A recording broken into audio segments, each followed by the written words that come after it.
anxious to get back to work today, practice, have a good workout, and get ready for Missouri, and hopefully have another good SEC weekend. Raise your hand when you start calling. I know you said TJ's day-to-day, but kind of what's his prognosis, and is he able to participate in practice? Is he limited in anything that he can do? Yeah, he's limited very much so right now, and we'll see at 2 o'clock today what he's able to do, whether it's any defense, any offense, any running. It's just a day-to-day basis, and have to work very closely with our trainers to make sure we're not doing anything that will set him back. Mark, you kind of addressed this last night, but now that maybe you've had a night to sleep on it, what is it about going up against maybe a former coach that recruited some of these guys that maybe can make it a little bit distracting or challenging? I don't know. At the end of the day, it was a baseball game. It was their players versus our players, and their players played better last night. That's the way I look at it. Nothing more, nothing less. Go with John and Jeff. Got some senior festivities this weekend. Can you just talk about what that group's meant to you in your first year here and how important they've been to this team? Yeah, they've been obviously very important. We want them to go out with a very good experience here at the end of the season. We want hopefully them to have the chance to play some very meaningful games, which we are obviously down the stretch. Those guys have been great. As a new coach coming into a program, you know, the relationship with seniors can be very unique. There can be one of the coach feels like, well, you're not going to be here a year from now, so I'm not going to invest much time in you, and the seniors can kind of feel the same way. There has been none of that here. The seniors and I have gotten along very well. They've done a great job of helping with the transition. I respect them very much, and I would like to think that that's mutual. And it's been a tremendous, tremendous experience working with those guys. They're going to be very successful in the game, outside the game, once they leave here. And I know they're going to be very, very proud to have been Gamecocks. After you guys lost to PC, you did a great job at bouncing back, and you won 8 out of 10. Does that make it easier to know that you've done that and you can do it again? And is that kind of the message to the team right Absolutely. now? And we started that message last night. You know, every time we play poorly in the midweek, we bounce back. And so just need to repeat that. It's the bottom line. For whatever reason, we haven't played well in the midweek games, but for a while now, we've played very well on weekends, and we just need to continue that. So having that experience to draw on definitely helps you to do it again. It's just the tenor of the way last night went, just kind of it being one of those nights. Does it make it easier to flush what happened last night? I think so. I mean, if it would have been a heartbreaking loss where you give up a hit late and you think, what are the 10 things we could have done different, it would be even more heartbreaking. I think having gone the way it did, you move on quickly. So what do you see from Missouri, especially with the fact that you don't necessarily know what you'll see Sunday? Yeah, they've got some really good arms. Their pitching is really good, has been really good the majority of the year. They'll go 2 lefties on Friday and Saturday, 2 very quality lefties. And then I think they're going to use their TBD. I think they're going to determine the guy that's been pitching on Sundays is a big-time power righty. My guess is they're going to try to use him Friday or Saturday if they need to help win a game. If not, he would start on Sunday. But they are a very pitching-dominant team. Offense has some really good hitters as well, but I think they generally win because they have good pitching. Mark, I think I saw, I think it was like 88 runs in the last 10 games before last night, and then, you know, obviously you hang a 0. Was that kind of surprising to you, and what was really the main difference between maybe those previous 10 games and then last night? Well, it was a little surprising. Obviously, you get used to scoring 9 runs a game over a 10-game stretch, and you expect it to happen. I think sometimes you have to tip your cap. There was a no-hitter thrown in the major leagues the other night by a good left-handed pitcher. Sometimes that happens, especially lefties. Sometimes lefties just get you. And last night, that guy just got us. You got to tip your cap. He's their Friday night starter for a reason. He's really good, and we just didn't handle him as well as you want to. But I don't think that changes what the offense has become here this year. Just once again, you take it and you move on. Mark, you guys have played well on the weekends the last few weeks. Before that, you guys were finding yourselves. Did you ever wonder at that time, before things had kind of turned around or clicked into place, that maybe this is just who we are, or we're a developing team and we may not get there this year? Did you ever allow yourself to think that, or did you think that these guys were capable of? Yeah, I think putting this together? you're always optimistic. You always feel like we're going to find something that'll get it clicking. And we're not a perfect team. We have some things that we've had to figure out this year and improve or adjust. And but I don't ever think as a coach and as a coaching staff you ever allow yourself to throw in the towel. We will never do that. And regardless of what you are, you keep fighting and you keep looking for answers. And I think because we did that at some point, we did start to find a pretty decent formula for us. Now we are far from where we want to be yet, but under the circumstances, I'm really proud that this team has just continued to fight, and we have continued to find some things that have really helped us along the way. Mark, I wanted to ask you about a couple of seniors in particular, and that's Jonah and Madison. How would you define those two guys as far as what the type of player they are and what they've meant to the program? Very quiet, consistent leaders. Neither one is too vocal. Madison has tried to be a little bit more vocal this year, but for the most part, both those guys are lead by example guys. They're both having career years offensively, so that's great to see. When the guys are in their last year, that they have found something to help them have career years. They've both been good defensively for us. Obviously, I think Jonah is regarded as one of the top third basemen around, and they're going to be missed. Those guys, no question, will be missed. But once again, we're not going to think about the future yet. I'm still going to continue to enjoy coaching them daily until I don't get to do that anymore. Talked a lot about the starting pitching needs to get ahead of hitters. Is it something mechanically that they need to fix? And I guess how nice has having the bullpen come in and shut teams down over the last 3 weeks been for you? Yeah, the pitching needs to get better in all areas.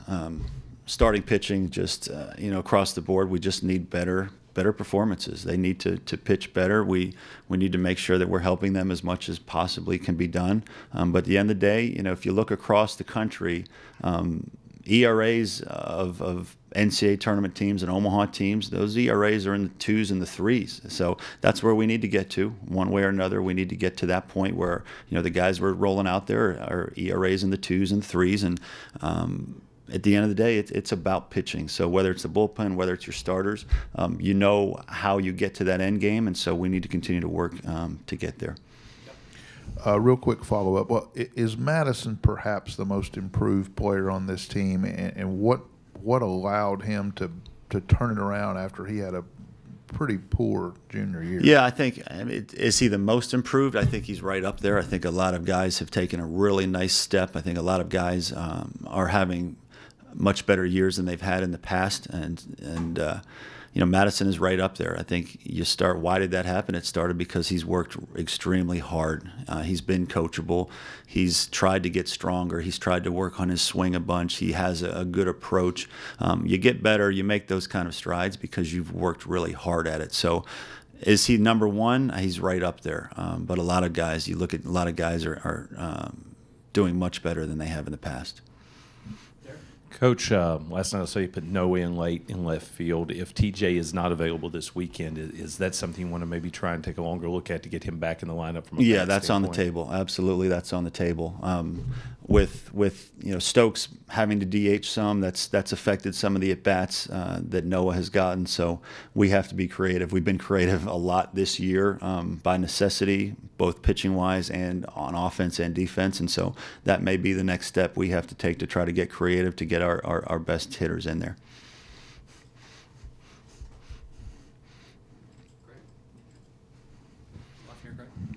Going back to the seniors, I guess having 5 that contribute really regularly, you don't see that too much in college baseball, I guess. Is that something you've experienced before? And what does it kind of give you that you have those leaders who can help you in your transition? It gives you guys that have been through the battles. It gives you leadership. It gives you guys that if they believe in your message will echo that message in the locker room, because the younger guys look up to the seniors. They know if you've survived this program and gotten to the point where you're a senior, you're pretty good at what you do. You're mature enough to go through the ups and downs. And so generally to get to be to that point in this program, you should be respected. And so I think that what they do is they get respect in the locker room, and then they help lead. Matt Williams is another one that's been a tremendous leader for us this year as a senior. So all those seniors have been very important to this season for us. One more senior question. Justin Rowe is a guy who didn't start at the beginning of last year or this year, but wound up at the end of the year playing a big role. Just what kind of impact has he had since he's gotten into the lineup? Well, he's hitting, between 340 and 350 now, so obviously you have to start with that. He plays tremendous defense. He's always in the right place at the right time. He's going to give you everything he has, and we've talked about it before. Maybe he doesn't have the tools that jump off the page at you, but at the end of the day, he's a baseball player, and you look on the stat sheet, and his fielding percentage is as high as you want, and his batting average is as high as you want, and he drives in runs, and he has a great batting average with runners in scoring position. Across the board, he's everything you want out of a player. So, my only regret with these seniors is that I'm only going to get to coach them for the 1 year, because I'm going to really miss them, and I don't want to get too emotional at this point. It's way too early for that. But these guys have been extremely, extremely important, and once again, my only regret is I only get 1 year with them. Carmen's been kind of feast or famine on these midweek games, and as you go throughout the postseason, you're going to need basically all hands on deck. What role do you envision for him, and what is Skylar doing with him to ensure that he's able to be more consistent? Yeah, well, we have the one more midweek game, and we'll evaluate if that's the right way to approach the last week. So. Obviously, moving forward, he'll be, once we get into the postseason, he'll be a guy probably coming out of the bullpen, and we just need him to commit to the things that make him good. When he's going well, he's got a fastball that has pretty good velocity that moves. He has a slider that has good bite. He needs to continue to work on the changeup. He needs to continue to work on where he's throwing those pitches, because sometimes he catches way too much of the middle of the plate. But he's a young freshman that has battled, that we've put into a lot of big games, and he's done well at times. But sometimes freshmen are inconsistent. And I think if you look back at the Schmitz, those guys had some ups and downs as freshmen too. So just a guy that is going to be very important for us moving forward. We just need to continue to see growth out of him. Matt Williams, his entire career, he's been in and out of the lineup. Can you just talk about how much you appreciate a player like that is team first and whatever you need? Yeah, love that guy. Absolutely love that guy. And at some point, if he ever wanted to go into coaching long term, he'd be a tremendous coach. He's bright. He has a very even-keeled demeanor about him. He knows the game inside and out. He has good instincts. Once again, he's another guy that maybe the tools don't hop off the page, but he plays above those tools.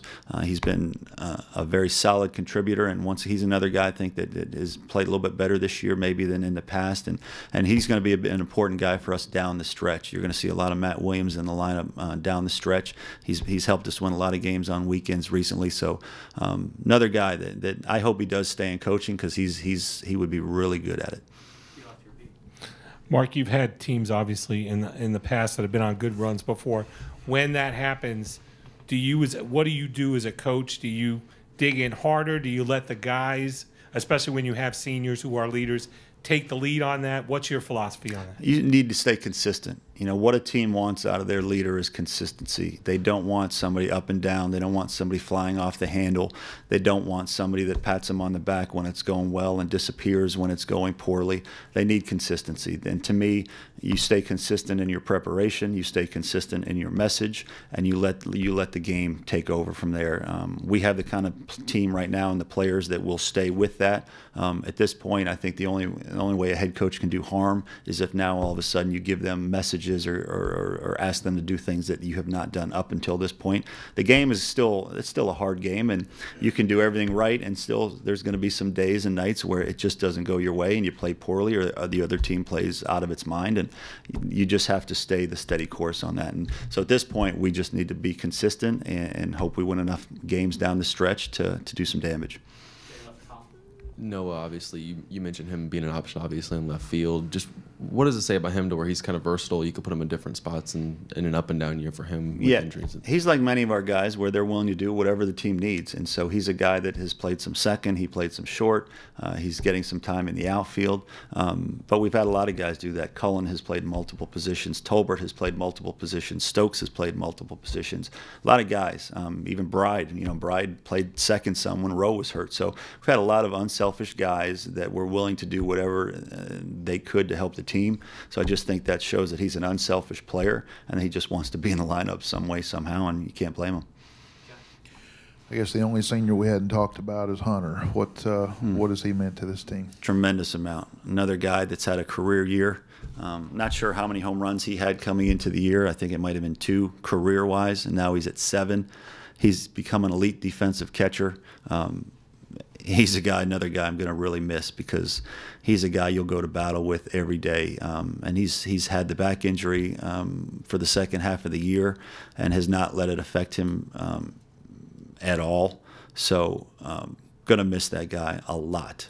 He plays hard, and he should and will, in my opinion, play at the next level. And he may play a while because he does a lot of things that catchers don't do these days. He throws well. Most days he blocks well. He's really evolved as a receiver, and now you got a catcher that has 7 homers and just over 100 at bats. That's pretty darn good. So, to me, that's a guy another guy that we're going to really miss. But of all our guys, he's probably our biggest emotional leader, especially on days he's playing, because he wants to win. He wants to go out on a very positive note, and he gives you everything he has. So another guy that I love that guy. Love that guy. I don't know if you ever look at the SEC standings, if you even have time for that. I'm sure you kind of know, what's going on, especially in the East. But Florida and Georgia are playing this weekend. Kind of a big series for both of them. Obviously, you guys get Carolina, Missouri's all the way at the bottom of the East. Do you think that this is obviously, you probably say that every SEC series is important, but especially down the stretch here with only 2 SEC series left in the regular season, just how important can this weekend be, maybe to get to that second spot in the East? Well, I mean, every game we've played in the SEC has been a battle, and so once again, you don't really look too much at the series. You look at the next game because you have to try to accumulate X number of wins to get yourself in the conversation for the NCAA postseason. So you just try to win the next game you can. And are these important? Yeah, but so is the first weekend, the second weekend, because they all count the same. You get 30 chances to win an SEC game, so you try to take advantage of each of those 30 chances. And so we have 6 left. We have this 3 this weekend. We have 3 next weekend at Texas A&M. So to me, it's just you get 30 shots, and so you try to maximize each one of those shots. And Coach, you've spoken about just how much of an emotional leader Hunter can be, and I know these guys they thrive off of just being able to have that emotion. With this being the last home weekend, how do you kind of harness that energy to make sure they're not too high going into especially an important weekend for you guys? Yeah, that's a great question. I mean, there's no book for how to handle senior day. All you can do is just tell them to harness it, try to take advantage of it, appreciate what you're doing, and just keep your focus on the next pitch, the next inning. If you get too caught up in it, then yeah, it can maybe overwhelm you a little bit because these guys have been here for a while. So to me, at the end of the day, you just try to keep it as normal as possible. There'll be some festivities on Saturday before the game, but otherwise you just need to make sure that they're focused, they're locked in on doing what it takes to win baseball games. Going off of what was said earlier about SEC series, obviously I know you want to win all the last 7 games, but do you have a number in mind where you say if we win this many, we're in good shape for making it to the next it's hard to say. Every year is different. Some years it takes, I think, probably 16 or 17 to get in. Some years there can be a little bit less than that. So I don't want to fall into that trap of giving our guys a number and then all of a sudden you reach it and on any given year because of bubble teams, and sometimes bubbles get burst. And so you just try to win as many as you can. I don't think at this point we're in a position to set a number. You just try to win as many as you possibly can. Sticking with Logan in the Friday spot? Yeah, we'll go with the same rotation. More questions for Coach? All right, thank you. Yep. Appreciate it.